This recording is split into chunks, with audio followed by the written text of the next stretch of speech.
আমি মানিক সরকারকে জিজ্ঞাসা করতে চাই, 4 বারের মুখ্যমন্ত্রী, পরিবারের সদস্য, 73 বছর বয়স হয়ে গেছে, শেষ বয়সে আপনি হাত চিনে তো ভোট দেবেন? মানুষের আগে জ্ঞান দিতেন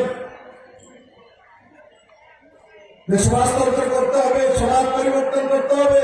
সমাজ তো পরিবর্তন করতে পারেননি, আপনি পরিবর্তন হয়ে গেছেন কংগ্রেসে ভোট দেওয়ার জন্য হাত চিনে।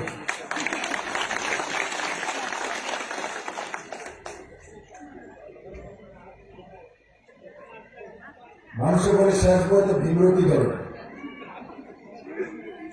আমি ব্যক্তিগতভাবে মানিক বাবুকে সম্মান করি,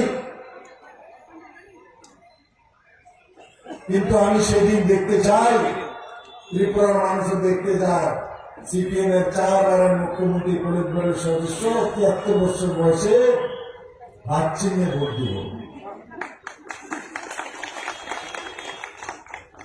সিপাহীজলা গিয়ে দেখা লাগবে না,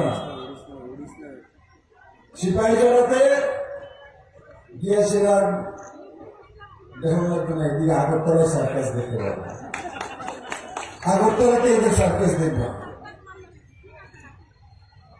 এটা আমি ভালো করে জানি,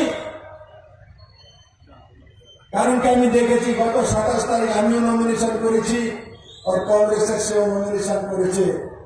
সেই নমিনেশনের লাইনের ভিতরে আমি মানিক সরকারকে দেখি। তো দেখেছে মানিক সরকারকে হাঁটতে? মানিক সরকার আসেনি, তার মানে মানিক সরকার ভোট দেওয়ার জন্য আসবে না। কারণ কি, উনি যদি হাত চিহ্নে ভোট দেন আর বাকি কি থাকবে কংগ্রেস।